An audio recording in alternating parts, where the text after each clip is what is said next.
The Incan stone walls live in my head. I can't get over it. Like I'm falling asleep at night and it appears in my mind. For those who don't know, the Incan civilization, of which we have very little remaining information because they were wiped out and they didn't carry paper records, you know?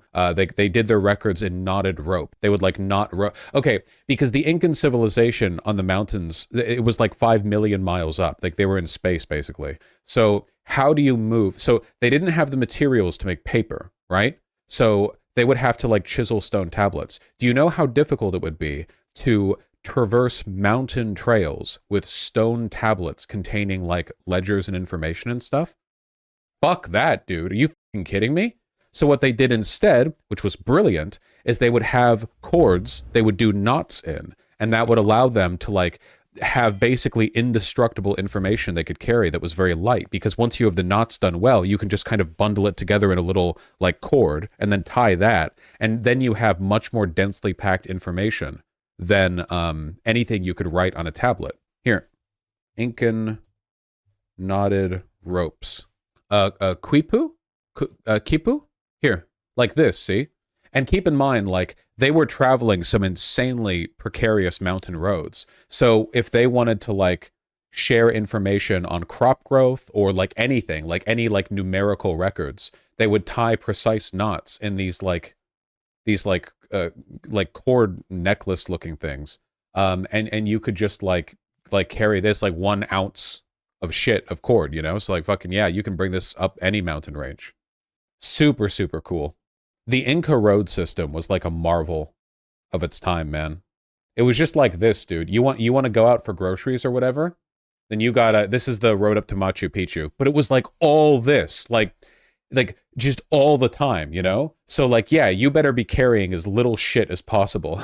Because holy fuck, the environment that you're building a civilization on is not making it easy for you. Anyway, the Incans had a particular process for making their stone walls, which were incredibly powerful. Resilient to earthquakes. They didn't use mortar, because if you use mortar, you have rigid interlocking stone blocks that earthquakes, which happened a lot there, would be like devastating to, right? So what they would do is they would take stones and they would carve them and they would lay them flat and they would sprinkle dust on them. And then they would set another stone on top of it, and they would see where the dust settled versus where it was removed. And they would use that as a template for filing down the underside of the brick above it. And by doing this over and over again, they created perfect interlocking stones with no mortar. These stones could survive any earthquake because they're not actually locked together. They shift a little bit in place whenever there's an earthquake. But they don't shift out of place because the dips and the divots and the folds in between the stones keep them in place, you know? For this, they had better interlocking stonework than basically anyone else, like, at all. Ever. Because they put so much time and effort into making sure that every rock... there was no, like, standard rock. Of course, the consequence of this is that building these walls probably took an unbelievably long fucking time. But, you know, it's pretty cool. It's pretty goddamn cool. They also did not make all of their stones like this, in fairness. Making every stone wall in their entire civilization like this would have taken, like, I don't know, the fucking GDP of the planet, you know? But they did do it, and it was very neat. Yeah, build it once. I mean, keep in mind, these stones right here were placed, like, 1 billion years ago, and they're still here.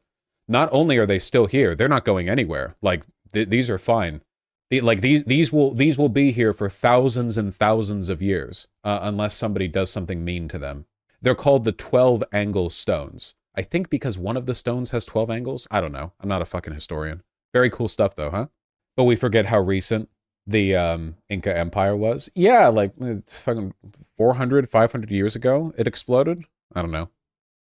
Kind of a lost civilization. Kind of, sort of. We do something similar in Japan with our castles. I think these do use mortar, but yes, these are very well made. This is from the Imperial Gardens, aren't they? Isn't this one of the Imperial Gardens?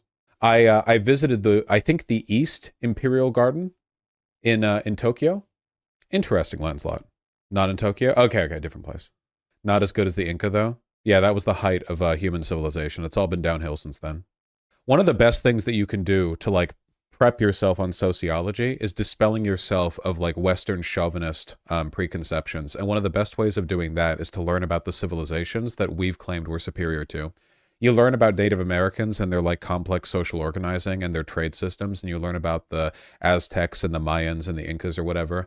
And fuck, learn about like pre-colonial African civilizations or Mons Musa or some shit like that, or you know the